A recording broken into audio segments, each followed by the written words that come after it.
जय हिंद जय भारत मित्रांनो, पुन्हा एकदा भारत करिअर अकॅडमी आपले स्वागत आहे। आज आपण पुन्हा तुमच्यासाठी एक नवीन व्हिडिओ घेऊन आलो आहोत। परंतु नवीन व्हिडिओ स्टार्ट करण्याच्या अगोदर आज देवळाली कॅम्प इथं MTS ची एग्जाम झाली आर्मीसाठीची। तर त्या ठिकाणी विविध पदांच्या जागा होत्या, कुक होत्या किंवा मग सफाईवाला होता, क्लिनिंगवाला, MTS होते, मल्टीटास्किंग स्टाफ होतं, क्लर्कसाठी होती। तर साधारणतः 2 दिवसापासून एग्जाम चालू आहे आणि आय थिंक सो अजून एक दिवस त्या ठिकाणी एग्जाम होणार आहे। तर त्या ठिकाणी काही एग्जामचं ताळतंत्र बघण्यात आलं। तर पहिली गोष्ट की 9 जागा फक्त 9 जागांसाठी कमीत कमी 3000 मुलं आलेले होते। 9 जागांसाठी कमीत कमी 3000 मुलं। 6:30 वाजता त्यांना आतमध्ये घेण्यात आलं, तर पेपर 11 वाजता सुरू झाला। म्हणजे 4 ते 5 तास त्या ठिकाणी त्यांनी चेकिंग वगैरे काय केलं, असा स्ट्रिक्टपणा दाखवला की खूप आम्ही एकदम स्ट्रिक्टली फॉलो करतोय। मग नाव, याचं डेट ऑफ बर्थ वगैरे ह्या गोष्टींची मॅनेजमेंट नव्हती। जसं की इतर एक्झामचे ऑनलाईन फॉर्म भरले जातात आणि जो पण डाटा तुम्ही फिलअप करणार आहोत तो तिथं तुमचा ऑलरेडी डेटाबेसला त्याच डाटावरची प्रिंट तुम्ही सबमिट करतात किंवा एक्झामच्या ठिकाणी तुम्ही घेऊन जातात।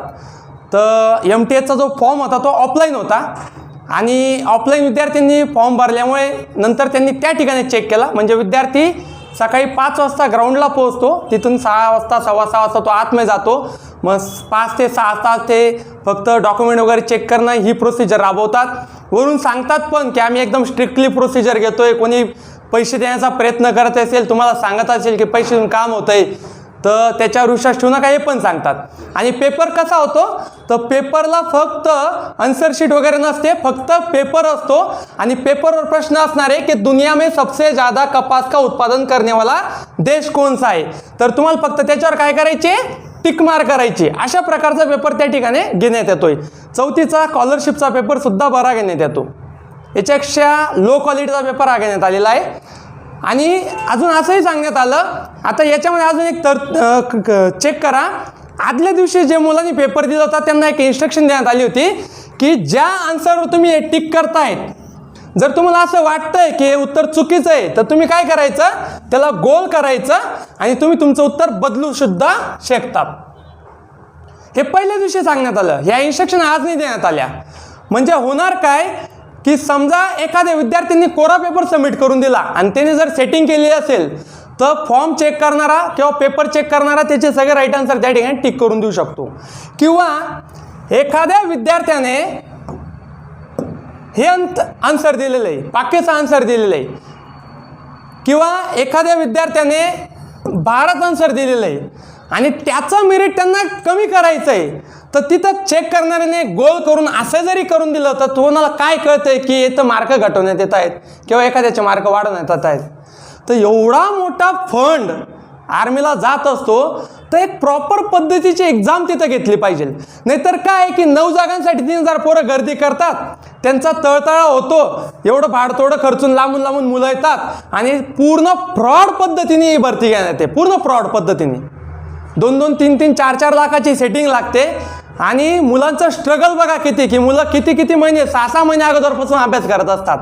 तर ही प्रोसिजर जी आहे ती माझी सरकारला अशी विनंती की ही जी प्रोसिजर आहे पूर्णतः बंद करण्यात यावी। तर पूर्णतः गुणात्मक पद्धतीवर परीक्षा घेतली गेली पाहिजे।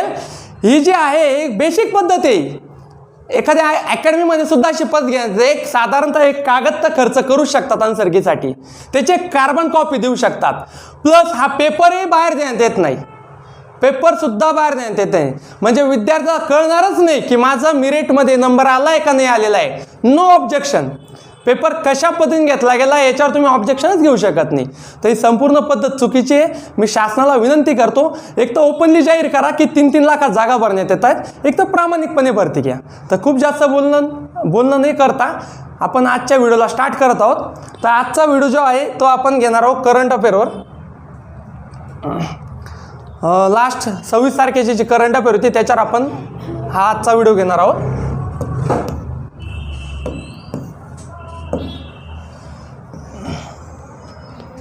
तर बघा, पहिले करंट अफेअर जे आहे ते आहे, भारतात एकूण 11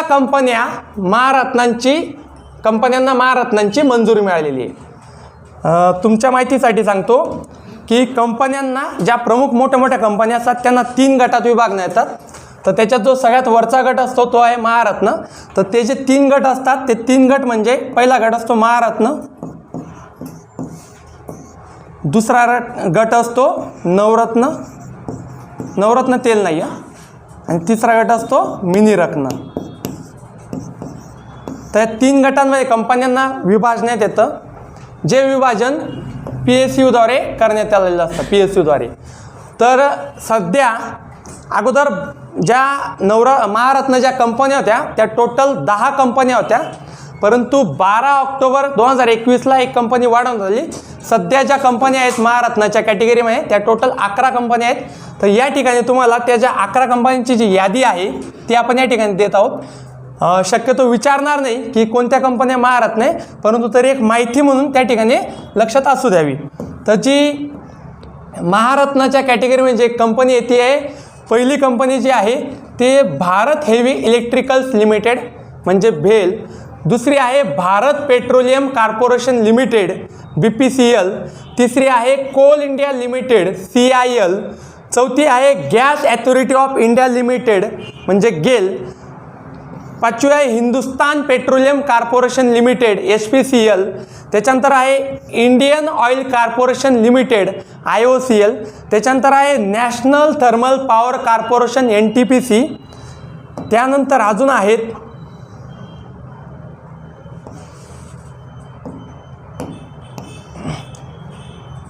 तेल आणि नैसर्गिक वायू महामंडळ ONGC, power grid corporation of India PGCI, steel authority of India limited म्हणजे सेल.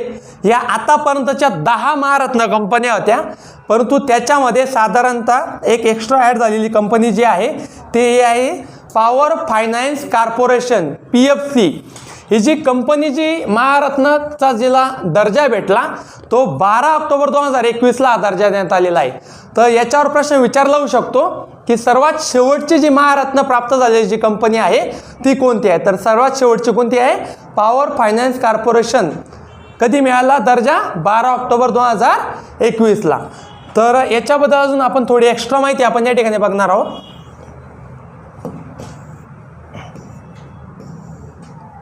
बघा, कंपनीचे विभाजन जे आहे ते 3 गटांमध्ये करण्यात येते. किती गटांमध्ये? 3 गटांमध्ये. तर जो पहिला गट जो आहे तो आहे महारत्न. पहिला गट आहे महारत्न. त्याच्यामध्ये अगोदर 10 कंपन्या होत्या, आता सध्या किती आहे? 11. त्याच्यानंतर जो दुसरा गट आहे तो आहे नवरत्न. पहिले याच्यामध्ये 14 कंपन्या होत्या, आता किती राहिल्या? 13. म्हणजेच इथं 14 होत्या तर इथली एक कंपनी कुठे चालली गेली? वर चालली गेली, म्हणजे ती गेली महारत्नामध्ये. लक्षात ठेवायचं, कंपनीला महारत्न दर्जा मिळवण्यासाठी काही क्रायटेरिया आहे. तर क्रायटेरिया आपण ते पुढे बघणार आहोत, परंतु त्याचा बेसिक क्रायटेरिया असा आहे की एखादी कंपनी महारत्न होण्यासाठी पहिले ती नवरत्न असली पाहिजे, आणि जर एखादी कंपनी नवरत्न होण्यासाठी ती मिनीरत्न असली पाहिजे. हा बेसिक क्रायटेरिया आहे. म्हणजे जशी कंपनीची प्रोग्रेस होणार तर ती मिनीरत्न म्हणून नवरत्नमध्ये जाणार, आणि नवरत्न म्हणून कुठे जाणार? महारत्नमध्ये. परंतु कंपनी वरच जाणार अशी शाश्वती नाही. कधी कधी एखादी महारत्नी कंपनी डाऊन होऊन नवरत्न पण होऊ शकते, आणि नवरत्न कंपनी मिनीरत्नसुद्धा होऊ शकते. तर मिनीरत्न जी आहे तिसरा क्रायटेरिया मिनीरत्न. तर त्याच्यामध्ये सध्या 73 कंपन्या आहेत. यामध्ये सुद्धा 2 गटांचं विभाजन केलं जातं. मिनीरत्नमध्ये ज्या एकदम छोट्या कंपन्या आहेत त्यांना गट B मध्ये टाकलं जातं, आणि ज्या थोड्या मोठ्या कंपन्या त्यांना गट A मध्ये टाकलं जातं. आता महारत्न ज्या कंपन्या आहेत किंवा ह्या ज्या 3 गटांमध्ये ज्या कंपन्यांचं जे विभाजन होतं, हे विभाजन PSUद्वारे केलं जातं. कशाद्वारे? PSUद्वारे. म्हणजे पब्लिक सेक्टर अंडरटेकिंग याला असंही म्हटलं जातं. PSU म्हणजे काय? Public sector undertaking. आता या ज्या पब्लिक सेक्टर म्हणजे याच कंपन्या आपण निमशासकीय सुद्धा म्हणू शकतो. काय म्हणू शकतो? निमशासकीय. निमशासकीय कंपन्या 2 प्रकारच्या असतात. पहिली कंपनी असते निमशासकीय आणि दुसरी असते सरकारी. तर बघा, सरकारी आणि निमशासकीयमध्ये काय फरक आहे? ज्या कंपन्यांमध्ये सरकारचे 51 किंवा 51% जास्त शेअर्स असतात अशा कंपन्या निमशासकीय कंपन्या असतात. आणि याच निमशासकीय कंपन्यांचे 3 गटात विभाजन होते: महारत्न, नवरत्न आणि मिनीरत्न. लक्षात ठेवा, सरकारी कंपन्यांचे या 3 गटात PSUद्वारे विभाजन केले जात नाही. तर PSUद्वारे जे विभाजन केले ते जाते ते फक्त निमशासकीय, आपण त्याला म्हणतो सेमी गव्हर्नमेंट, अशाच कंपन्यांचे याच्यामध्ये विभाजन केलं जातं. आणि ज्या कंपन्यांमध्ये 51 किंवा 51% जास्त शेअर गव्हर्नमेंटचे असतात तर अशा कंपन्यांना निमशासकीय कंपन्या असे म्हटले जातात.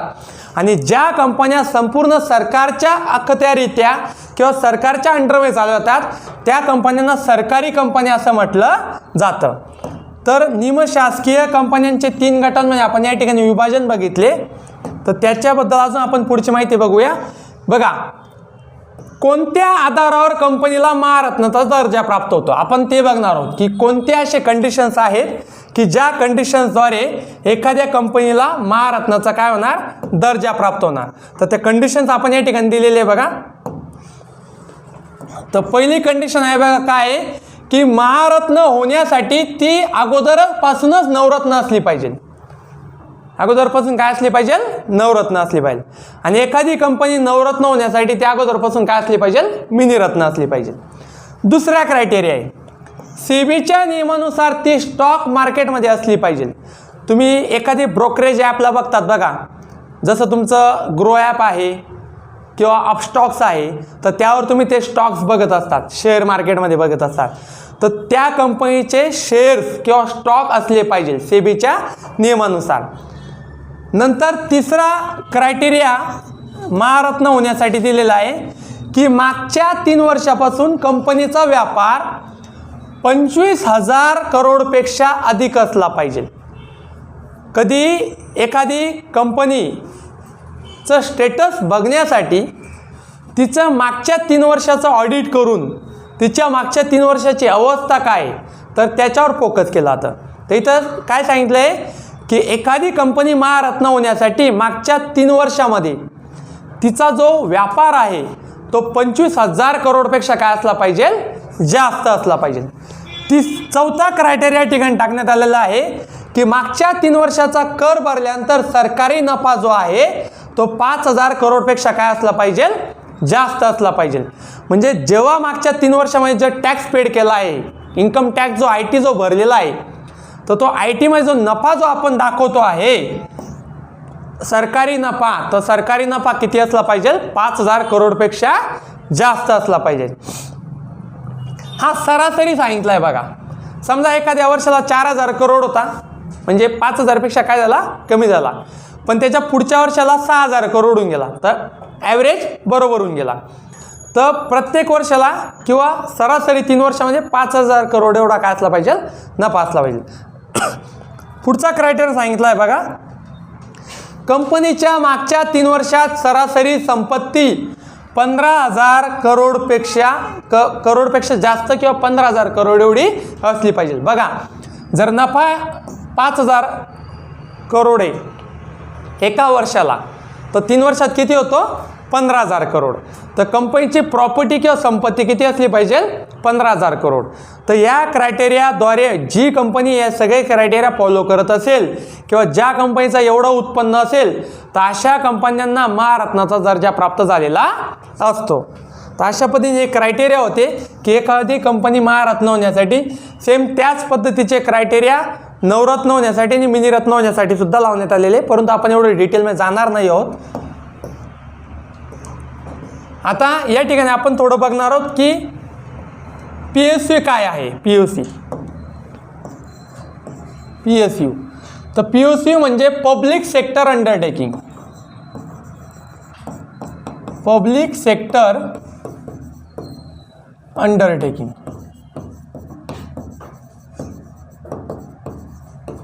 की ज्यामध्ये पब्लिकचा आणि सरकारचा दोघांचा समान म्हणजे थोडाफार जास्त, जसं सरकारचा 51 किंवा 51% जास्त, पण नियर अबाउट पब्लिकचा म्हणजे एखाद्या प्रायव्हेट मालकाचा शेअर किती असला पाहिजे, कमीत कमी 50% किंवा 3-4 मालक मिळून तेवढे शेअर ते जमवू शकतात. आणि याच कंपनीने आपण आता बघा POC म्हणजे पब्लिक सेक्टर अंडरटेकिंग. आता इथे एक प्रश्न विचारला बघा काय येतं, तर POC म्हणजे पब्लिक सेक्टर अंडरटेकिंग आणि सरकारी कंपनीमध्ये काय फरक आहे. तर इथं काय दिलेलं आहे, POC कंपनीत सरकारची 51% भागीदारी असते, 51% किंवा 51% पेक्षा जास्त, आणि सरकारी कंपनीत संपूर्ण भागीदारी कोणाची असते, सरकारची असते. अजून या ठिकाणी प्रश्न विचारलेला बघा की PSUला किती भागांमध्ये विभागले गेले आहेत. तर POCला किती भागांमध्ये विभागले, 3 भागांमध्ये, महारत्न, नवरत्न आणि मिनीरत्न. तर सध्या महारत्नमध्ये किती कंपनी आहेत, 11, नवरत्नमध्ये किती कंपनी आहेत, 13, आणि मिनीरत्नमध्ये किती आहे, 74.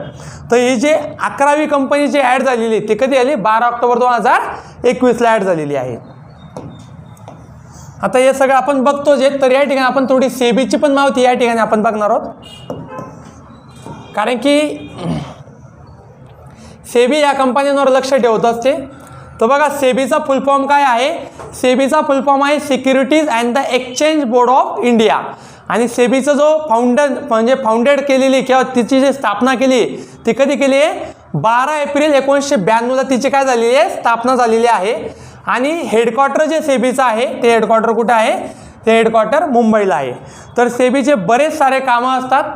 सेबीचं काम असतं की विविध कंपन्यांवर लक्ष ठेवणं, ते जर फ्रॉड करत असतील तर त्यांच्या फ्रॉडवर बंधन आणणं किंवा त्यांना अटक करणं, स्टॉक मार्केटवर लक्ष ठेवणं, प्लस जर बँकेने एखाद्या व्यक्तीला खूप जास्त प्रमाणात लोन दिलं असेल आणि तो व्यक्ती जर ते पैसे बुडून जर पळून गेला तर त्या लोकांची प्रॉपर्टी जप्त करण्याचं जे काम असतं ते कोणाचं असतं, सेबीचं असतं. सेबीनंतर त्या प्रॉपर्टीचा लिलाव करून जे पण त्या बँकेतले जे भागधारक होते किंवा अकाउंटधारक होते, खातेधारक होते, त्यांना ते प्रॉपर्टीतून सेल करून जो पण काही पैसा येणार त्यातून त्यांची रिकव्हरी केली जाते. जसं विजय माल्या 9,000 करोड घेऊन पळून गेला, तर त्याची भारतातली जेवढी प्रॉपर्टी जी आहे ती सेबीने जप्त केली आहे आणि तिचा लिलाव 25-26 वर्षात जेव्हा पण होईल तेव्हा त्या खातेधारकांना त्याचे काय होतील, पैसे प्राप्त होतील. म्हणजे जेवढ्या लोकांनी त्या बँकेमध्ये पैसे इन्व्हेस्टमेंट केले होते तर त्यांना कमीत कमी 25-26 वर्ष तरी वाट बघावी लागेल. पुढे बघा, पुढचे जी करंट अफेअर आहे ती आहे नीती आयोगाने कोणत्या संस्थेच्या मदतीने जिओस्पेशियल एनर्जी ॲप लॉन्च केले आहे. तर त्याचं उत्तर आहे ISRO, Indian space research organisation. तर जे नीती आयोग आहे, तर नीती आयोगाने एक ॲप लॉन्च केलेलं आहे, जे ॲप इस्रोच्या मदतीने लॉन्च केलेलं आहे. आता या ॲपचं प्रमुख कार्य काय आहे, तर हे ॲप आपत्ती व्यवस्थापनास मदत करण्याबरोबरच नियोजन आणि गुंतवणुकीच्या निर्णयामध्ये सुद्धा मदत करणार आहे. तर असं या जे ॲपचं जे प्रमुख कार्य जे आहे ते हे आहे. आता या ठिकाणी आपण थोडं नीती आयोगाची आपण या ठिकाणी माहिती घेणार आहोत. तर बघा, नीती आयोग म्हणजे काय आपण या ठिकाणी बघणार आहोत. तर नीतीचा जो फुल फॉर्म आहे तो आहे national institution for the transforming India. याची जी स्थापना जी झाली आहे ती 1 जानेवारी 2015ला याची स्थापना करण्यात आलेली आहे. याचे जे अध्यक्ष असतात ते असतात पंतप्रधान. म्हणजे येणाऱ्या सरकारचा जोही व्यक्ती पंतप्रधान असेल तो बाय डिफॉल्ट नीती आयोगाचा अध्यक्ष असणार आहे. जसं राज्यसभेमध्ये बाय डिफॉल्ट सभापती हा उपराष्ट्रपती असतो, तसा नीती आयोगाचा अध्यक्ष जो असतो तो कोण असतो, पंतप्रधान. म्हणजे सध्या नीती आयोगाचे जे अध्यक्ष असणार आहेत ते कोण असणार आहे, नरेंद्र मोदी. मग त्याच्यानंतर मग नीती आयोग, आता पंतप्रधानाला एवढं तर वेळ नाही की सगळ्या गोष्टींवर लक्ष ठेवणं, तर त्याच्यासाठी एक उपाध्यक्ष असतो. मग सध्याचे जे उपाध्यक्ष आहेत ते कोण आहेत, ते आहेत राजीव कुमार. आणि त्याचे जे CEO आहेत, चीफ एक्झिक्युटिव्ह ऑफिसर, ते आहे अमिताभ कांत. तर हे त्याचे चीफ एक्झिक्युटिव्ह ऑफिसर आहेत. सोबतच आपण या ठिकाणी DRDO म्हणतो, इस्रोची माहिती आपण बघणार आहोत. कारण की जे पण ॲप लॉन्च केलेलं आहे ते इस्रोच्या मदतीने लॉन्च केलेलं आहे. तर बघा, या ठिकाणी इस्रोचा जो फुल फॉर्म जो आहे तो इंडियन स्पेस रिसर्च ऑर्गनायझेशन असा इस्रोचा फुल फॉर्म आहे. म्हणजेच भारतीय अंतराळ संशोधन संस्था. याची जी स्थापना आहे ती 15 ऑगस्ट 1969 रोजी करण्यात आली. आणि याचं मुख्यालय जे आहे ते मुख्यालय याचं बंगळुरूला आहे. याचे जे संस्थापक जे होते, म्हणजे ज्यांनी याची स्थापना केली इस्रोची, ते होते विक्रम साराभाई. आणि सध्याचे जे त्याचे अध्यक्ष आहेत ते आहे K. सिवन, हे सध्याचे अध्यक्ष आहे. अशी एक घटना विक्रम साराभाईंच्या काळात म्हणजे इस्रोची स्थापना करण्याच्या अगोदर APJ अब्दुल कलाम सगळेच ओळखतात. तर APJ अब्दुल कलाम यांनी एरोनॉटिक्समध्ये डिग्री घेतलेली होती. एरोनॉटिक्समध्ये त्यांनी त्यांचं शिक्षण केलेलं आहे. तर जेही विद्यार्थी एरोनॉटिक्समध्ये शिक्षण करतात तर ते पुढे जाऊन पायलट होतात. तर अशाच एका कंपनीमध्ये एक इंटरव्ह्यू निघाला आणि त्या ठिकाणी APJ अब्दुल कलामांसोबत 7 अजून लोक त्या ठिकाणी गेलेले होते. तर जेव्हा त्यांनी एक एक्झाम कंडक्ट केली तर APJ अब्दुल कलाम हे एरोनॉटिक्समध्ये ऑल ओव्हर इंडियामध्ये प्रथम क्रमांकाचे आलेले ते विद्यार्थी होते. म्हणजे सगळ्यात हुशार ते विद्यार्थी मानले जात होते. तर त्या इंटरव्ह्यूमध्ये त्या एरोनॉटिक्सच्या डिग्रीमध्ये जेवढे विद्यार्थी होते टॉप भारतातले 8-9 विद्यार्थी तर सगळेच्या सगळे त्या ठिकाणी इंटरव्ह्यूला गेले. त्या ठिकाणी एक त्यांची एक्झाम घेतली. तर APJ अब्दुल कलाम प्रथम आणि त्याच्यानंतर द्वितीय, तृतीय, चतुर्थ असे टोटल 9 ते 10 लोकांना त्या ठिकाणी सिलेक्ट करण्यात आलं. तर APJ अब्दुल कलामांना याकरता त्या ठिकाणी सिलेक्शन नाही झालं. तर त्यांची हाईट कमी येत होती म्हणून त्यांचं सिलेक्शन त्या कंपनीने केलं नाही. मग त्यांच्यानंतरचे जे दुसऱ्या कॅन्डिडेटपासून तर 7व्या कॅन्डिडेट 8व्या कॅन्डिडेटपर्यंत जे होते तर त्यांचं सगळ्यांचं सिलेक्शन झालं पण अब्दुल कलामांचं सिलेक्शन झालं नाही. त्याच्याच काही दिवसानंतर विक्रम साराभाई यांनी एक पेपरात ॲड दिली होती की पायलट पदाची भरती आहे. मग अब्दुल कलामांचं पहिल्या कंपनीत सिलेक्शन झालं नाही. तर दुसऱ्या वेळेस त्यांनी विक्रम साराभाई यांनी जी ॲड दिली होती त्या ठिकाणी ते गेले की या ठिकाणी तरी आपलं सिलेक्शन होणार. आणि विक्रम साराभाई यांनी अब्दुल कलामांचं सिलेक्शन केलं. पहिली कंपनी जेवढा पगार ऑफर करत होते त्याच्यापेक्षा दुप्पट पगार विक्रम साराभाई देणार होते. तर अब्दुल कलामांनी सांगितलं की मला कोणतं विमान उडवायचं आहे. तर विक्रम साराभाईंनी सांगितलं माझ्याकडे तर विमान नाही आहे. मग अब्दुल कलाम आश्चर्यचकित झाले की माझं सिलेक्शन पायलटसाठी झालेलं आहे आणि यांच्याकडे विमानच नाही तर मला एक पगार कसला देणार आहे. तर विक्रम साराभाई यांनी एक त्यावेळेस वाक्य काढलं होतं की सध्या माझ्याकडे विमान नाही आहे पण मला गॅरंटी आहे की आपण दोघे मिळून असं विमान बनवू की जे विमान फक्त देशांतर्गत नाही तर ते पूर्ण स्पेसपर्यंत जाणार असं विमान आपण या ठिकाणी बनवू. आणि विक्रम साराभाई आणि APJ अब्दुल कलाम व त्यांच्यासोबत अजून भरपूर साऱ्या लोकांनी एकत्रित संयुक्तरित्या काम करून इस्रोची स्थापना केली. आणि तुम्हाला सांगावं असं वाटतं की इस्रोने भारतामध्ये 2 नंबरची अशी जी संस्था आहे की ज्यांनी स्पेसमध्ये म्हणजे नासानंतर जर सगळ्यात जास्त संशोधन करणारी जी संस्था आहे ती कोणती आहे ती इस्रो आहे. तर पुढचा आपण या ठिकाणी करंट अफेअर या ठिकाणी आपण बघत आहोत.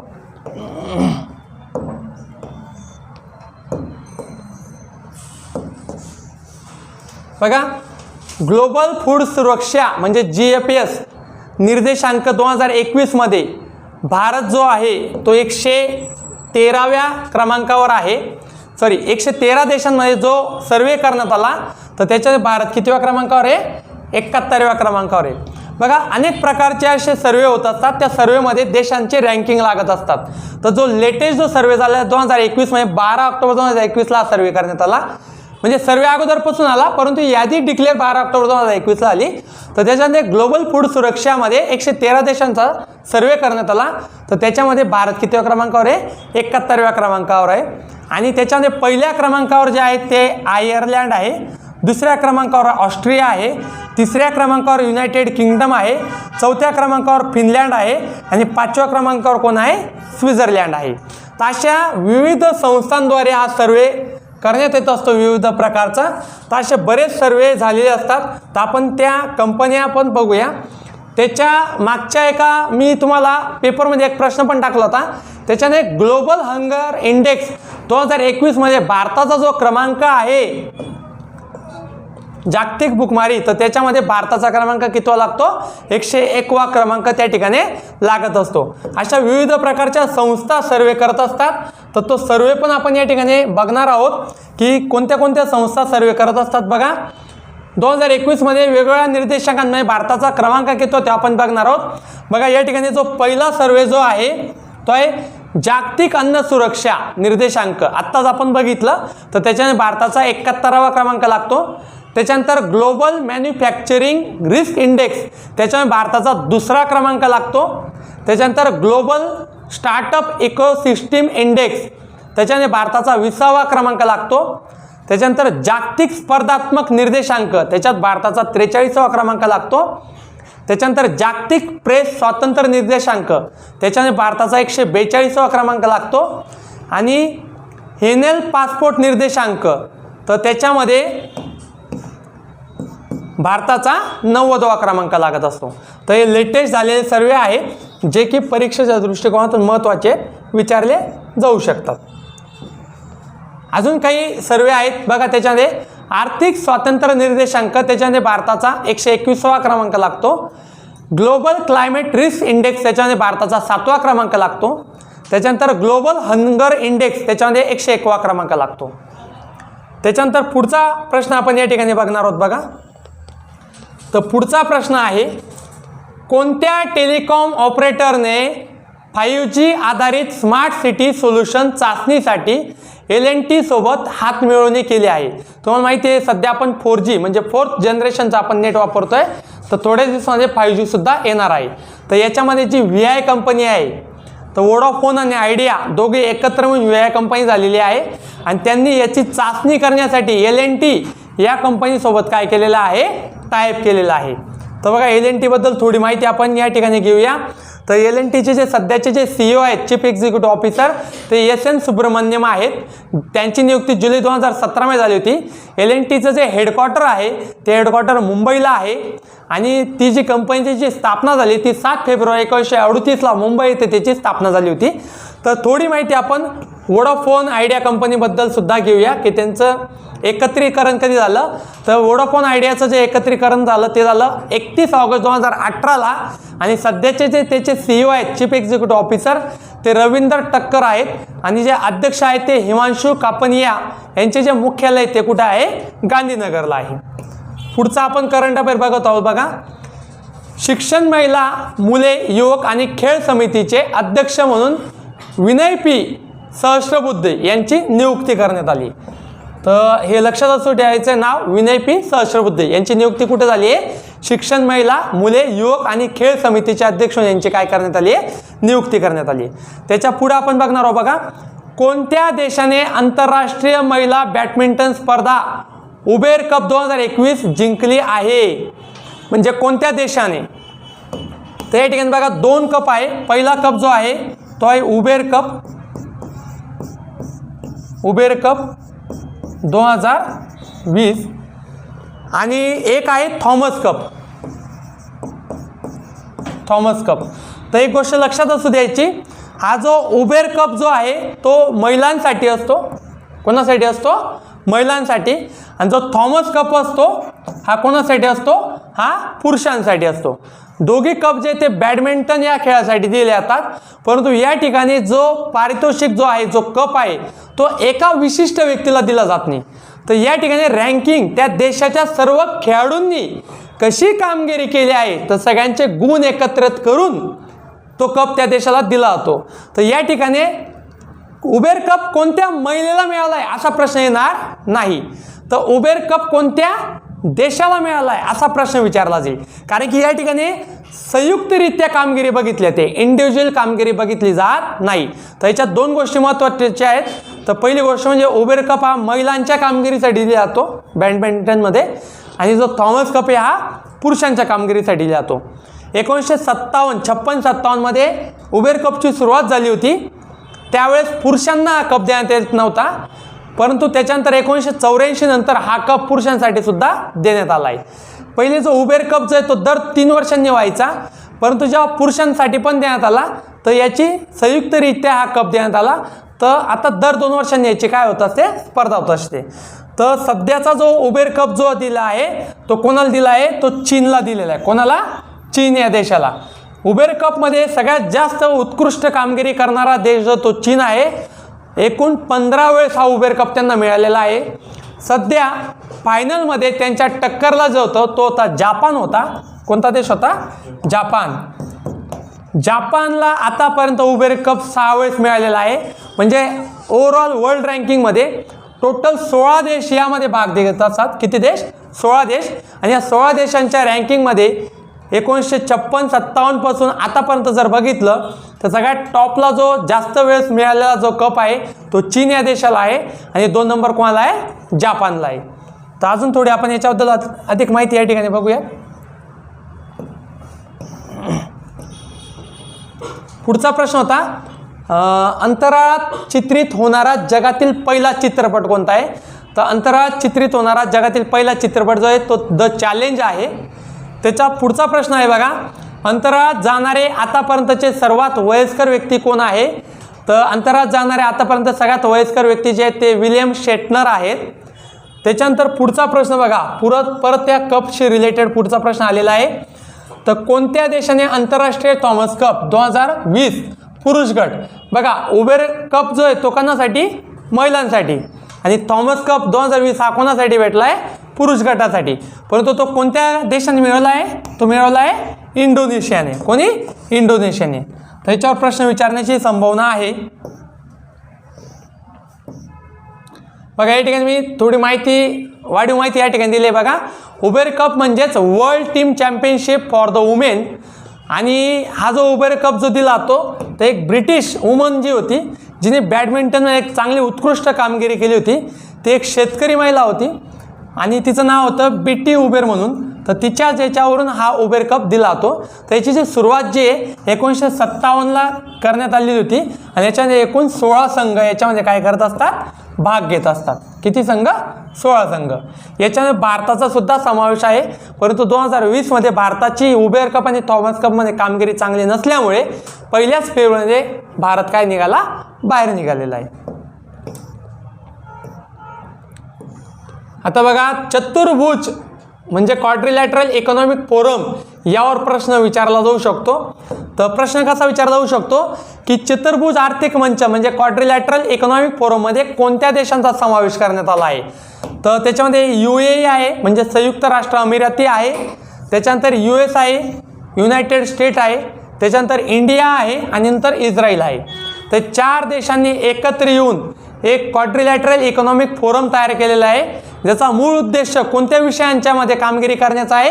तर बघा विषय कोणता कोणता आहे, परिवहनमध्ये ते काम करणार आहेत, त्याच्यानंतर प्रौद्योगिकीमध्ये काम करणार आहेत, त्याच्यानंतर समुद्री सुरक्षा, जे चायनाचं जे अतिक्रमण समुद्रामध्ये जे वाढत आहे, चायनाचं अतिक्रमण जे समुद्रामध्ये वाढत आहे तर त्याचा धोका भारतासोबत अमेरिकेला सुद्धा जाणवत आहेत आणि म्हणून चायनाचं समुद्रामध्ये अतिक्रमण थांबवण्यासाठी सुद्धा समुद्र सुरक्षा व्यवस्थेमध्ये सुद्धा हे 4 देश एकत्र येऊन कामगिरी करणार आहेत. त्यानंतर अर्थशास्त्रामध्ये सुद्धा हे 4 देश एकत्र येणार आहेत, व्यापारमध्ये एकत्र येणार आहेत आणि इतर संयुक्त योजना म्हणजे ज्याही योजना या 4 देशांद्वारे एकत्रितरित्या चालवतील तर त्याच्यामध्ये काम करण्याचं जे प्रमुख उद्देश जे आहे ते चतुर्भुज आर्थिक मंच यांच्याद्वारे आहे. तर पुन्हा एकदा सांगतो, याच्यामध्ये कोणते कोणते देश आहेत, UAE, युनायटेड स्टेट, त्याच्यानंतर आहे भारत आणि त्याच्यानंतर आहे इस्रायल. इस्रायल हा जो देश आहे हा शेतीसाठी सगळ्यात प्रगत देश मानला जातो. कशासाठी, शेतीसाठी. इस्रायलमध्ये फक्त 20% जमीन जी अशी आहे की जी शेतीयुक्त आहे. साधारणतः 80% जमीन तिथली काय आहे, बंजर आणि वाळवंट आहे.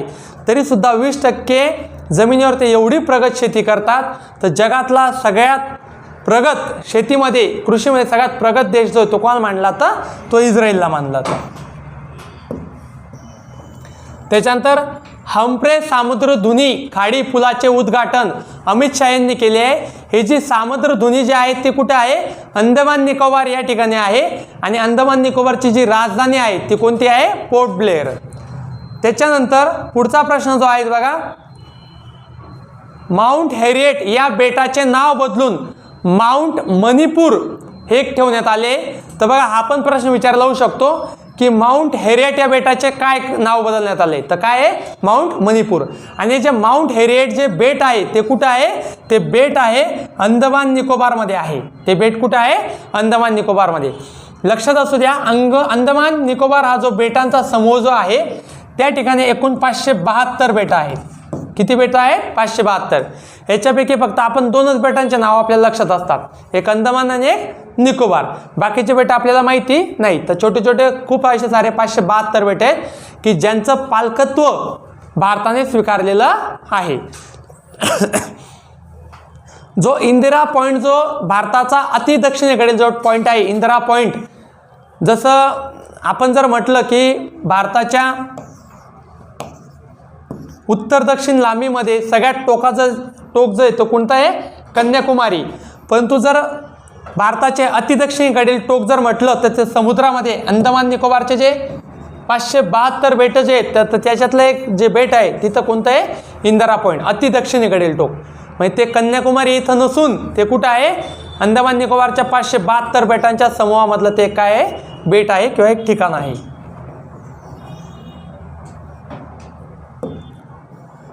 बघा त्यानंतर आहे, पंतप्रधान यांनी उत्तर प्रदेशातील कुशीनगर येथील विमानतळाचे केले उद्घाटन. तर असा पण प्रश्न विचारला जाऊ शकतो की नुकताच पंतप्रधानांनी कुठल्या विमानतळाचे उद्घाटन केले, तर कुठल्या विमानतळाचे, कुशीनगर विमानतळाचे उद्घाटन केलेले. तर कुशीनगर हे उत्तर प्रदेशमध्ये, उत्तर प्रदेशबद्दल थोडी माहिती आपण या ठिकाणी बघणार आहोत. तर उत्तर प्रदेशची जी स्थापना झाली आहे ती 24 जानेवारी 1950ला झालेली आहे. कधी, 24 जानेवारी 1950. म्हणजे बघा तारीख कोणती आहे, 26 जानेवारी 1950ला घटना लागू झाली. तर घटना लागू होण्याच्या 2 दिवस अगोदर 24 जानेवारी 1950ला उत्तर प्रदेशची स्थापना झाली आणि याच दिवशी संविधान सभेची शेवटची बैठक घेण्यात आलेली आहे. संविधान सभेची पहिली बैठक 9 डिसेंबर 1946ला आणि संविधान सभेची शेवटची बैठक 24 जानेवारी 1950ला. जे मुख्यमंत्री सगळ्यांनाच माहिती आहेत की उत्तर प्रदेशचे मुख्यमंत्री आदित्यनाथ योगी आहेत. तिथले जे राज्यपाल आहेत ते आनंदीबेन पटेल आहे. आनंदीबेन पटेल हे काही काळ गुजरातचे मुख्यमंत्रीसुद्धा राहिलेले आहेत. त्याच्यानंतर जी UPची जी राजधानी आहे ती आहे लखनौ आणि तिथलं जे प्रमुख राष्ट्रीय उद्यान जे आहे, प्रमुख राष्ट्रीय उद्यान तर विचारलं जाऊ शकतं, तर दुधवा आणि विलीभीती, तर हे प्रमुख त्या ठिकाणी राष्ट्रीय उद्यानं त्या ठिकाणी आहेत. तर पुढचं करंट अफेअर बघा, हिमाचल प्रदेश देशातील पहिला जिल्हा आहे की ज्या ठिकाणी 100% हिमाचल प्रदेशमध्ये किन्नौर हा जो जिल्हा आहे, किन्नौर, तर असा पहिला जिल्हा आहे की संपूर्ण देशामध्ये त्या ठिकाणी 100% लसीकरण झालेलं आहे. कोविड-19चं 100% लसीकरण होणारा तो पहिला असा तो जिल्हा आहे. तर त्याच्याबद्दल आपण थोडी या ठिकाणी माहिती बघूया. तर हिमाचल प्रदेशची जी स्थापना आहे ती 25 जानेवारी 1971ला झाली. सध्याचे जे मुख्यमंत्री आहेत तिथं जयराम ठाकूर आहेत आणि जे राज्यपाल आहेत ते राजेंद्र विश्वनाथ आर्लेकर आहेत. एक गोष्ट लक्षात ठेवायची, जसं राज्यपाल जे आहेत ते राजेंद्र विश्वनाथ आर्लेकर आहेत तर ते हिमाचल हे राज्य सोडून ते कुठल्याही राज्याचे नागरिक ते असू शकतात. म्हणजे जसं महाराष्ट्राचा जर राज्यपाल एखाद्या व्यक्तीला व्हायचं असेल तर तो महाराष्ट्राचा व्यक्ती नाही होऊ शकत, तर तो महाराष्ट्राबाहेरचा कुठल्याही राज्याचा होऊ शकतो. तर संविधानामध्ये एक अशी तरतूद देण्यात आलेली आहे की कुठल्याही राज्याचा राज्यपाल होण्यासाठी तो ते राज्य सोडून इतर कुठलाही नागरिक असला पाहिजे. म्हणजे महाराष्ट्राचा व्यक्ती महाराष्ट्राचा राज्यपाल नाही होऊ शकत आणि गुजरातचा व्यक्ती गुजरातचा राज्यपाल नाही होऊ शकत. तर ही माहिती लक्षात असू द्यायची आहे. हिमाचल प्रदेशमध्ये जे प्रमुख धरण जे आहे किंवा राष्ट्रीय उद्यान जे त्याची पण माहिती आपण या ठिकाणी बघूया. हिमाचल प्रदेशची जी राजधानी ती शिमला आहे आणि त्या ठिकाणी जे राष्ट्रीय उद्यान आहे हिमाचल प्रदेशमध्ये राष्ट्रीय उद्यान तर ते आहे ग्रेट हिमालयन, त्याच्यानंतर पिन व्हॅली आणि त्याच्यानंतर सिंबल बारा म्हणून त्या ठिकाणी प्रमुख राष्ट्रीय उद्यान आहेत. तिथले धरणं जे आहेत, पांडव म्हणून एक धरण आहे आणि दुसरे चमेरा आणि नाथपा झाकरी म्हणून धरण त्या ठिकाणी आहे. तर ती सुद्धा माहिती या ठिकाणी विचारली येऊ शकते, लक्षात असू द्यायचे. अजून हिमाचल प्रदेशबद्दल जर माहिती सांगायची म्हटली तर 100% घरांमध्ये LPG कनेक्शन या ठिकाणी देण्यात आलेलं आहे. तर LPGचं कलेक्शन देण्याचं काम सध्या संपूर्ण भारतभर चालू आहे. तर हिमाचल प्रदेशमध्ये 100% घरांमध्ये LPG कनेक्शन देण्यात आलेलं आहे. आणि अजून एक महत्त्वाची गोष्ट म्हणजे तर त्या ठिकाणी ई-पंचायत पुरस्कार 2020 जो आहे तो हिमाचलमध्ये देण्यात आलेला आहे. तर पंचायत राज व्यवस्थेमध्ये ई-पंचायत हा पुरस्कार देण्यात येतो केंद्राद्वारे. तर तो पुरस्कार जो आहे तो कोणाला मिळालेला आहे, तो हिमाचलला मिळालेला आहे. आता आपण याच्या LPGबद्दल थोडी माहिती या ठिकाणी बघणार आहोत. बघा, तर जनरली 3 प्रकारचे गॅस असतात. तर त्या गॅसच्याबद्दल आपण थोडी माहिती या ठिकाणी बघणार आहोत. तर घरगुती वापरामध्ये जो गॅस वापरला जातो तो असतो LPG. त्यानंतर वाहनांमध्ये जो गॅस वापरला जातो तो असतो CNG आणि अजून एक प्रकार असतो LNG. तर आता याच्यात मी फार डिटेल माहिती सांगत नाही कारण की व्हिडिओ फार मोठा झालेला आहे. तर LPG जो आहे तो लिक्विफाईड पेट्रोलियम गॅस असा त्याचा फुल फॉर्म आहे. CNG जो आहे तो कॉम्प्रेस नॅचरल गॅस असा त्याचा फुल फॉर्म आहे. आणि LNG जो आहे तो लिक्विफाईड नॅचरल गॅस असा त्याचा फुल फॉर्म आहे. तर लक्षात ठेवा, घरगुती वापरामध्ये LPG वापरतात आणि वाहनांमध्ये CNG वापरतात आणि छोटे मोठे मोटर मशीन चालवण्यासाठी LNG वापरतात. LNG फार कमी प्रमाणात अवेलेबल असतो, परंतु LPG आणि CNG फार मोठ्या प्रमाणामध्ये अवेलेबल आहे. LPG जो आहे तो द्रव फॉर्ममध्ये असतो. म्हणजे जर तुम्ही तुमचं घरगुती सिलेंडर जर बघितलं तर त्या सिलेंडर टाकीमध्ये जो LPG असणार आहे तो पाण्यासारखा द्रव फॉर्ममध्ये असणार आहे. परंतु त्याचं जर ऑक्सिजनसोबत जर रिॲक्शन झाली तर तो द्रव म्हणजे लिक्विड फॉर्म जे ते इमिडिएटली गॅसियस फॉर्ममध्ये कन्वर्ट होऊन जाणार. लक्षात असू द्यायचं, जर LPGचा संपर्क जर ऑक्सिजनसोबत आला, बाहेरच्या वातावरणासोबत आला, तो इमिडिएट लिक्विड फॉर्ममधून कशा फॉर्ममध्ये कन्वर्ट होणार, तो गॅसियस फॉर्ममध्ये कन्वर्ट होणार. आणि जो CNG जो आहे तो ऑलरेडी गॅसियस स्वरूपात असतो, म्हणजे वायू स्वरूपात असतो. हा फार दबावाने फार कॉम्प्रेस करून त्या सिलेंडरमध्ये भरलेला असतो.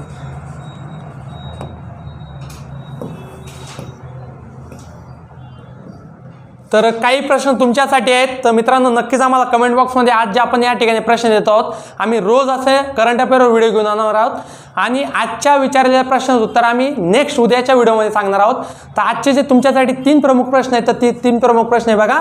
तर पहिला प्रश्न आहे की PIOMमध्ये नवीन सहसचिव म्हणून कोणाची नियुक्ती करण्यात आलेली आहे. हा पहिला प्रश्न आहे. 4 ऑप्शन त्याचे आपण दिले आहेत. त्याचं अशोक कुमार म्हणून आहे, मीरा मोहंती म्हणून आहे, अमरदीप सिंह आहे, अशोक राजपूत आहे. तर हा पहिला प्रश्न तुमच्यासाठी होमवर्कसाठी आपण या ठिकाणी देण्यात आलेला आहे. अजून तुमच्यासाठी दुसरा प्रश्न जो होमवर्कसाठी आहे तो आहे बघा, सगळ्यात कमी घनता असलेला आपल्या सूर्यमालेतील ग्रह कोणता. हा दुसरा प्रश्न तुमच्यासाठी होमवर्कसाठी देण्यात आला आहे. त्याचे 4 पर्याय आपण दिले आहेत. पहिला पर्याय शुक्र, दुसरा पर्याय बुध, तिसरा पर्याय शनी आणि चौथा पर्याय पृथ्वी. अजून होमवर्कसाठी आपण पुढचा प्रश्न दिलेला आहे की पानिपतची दुसरी लढाई कधी झाली.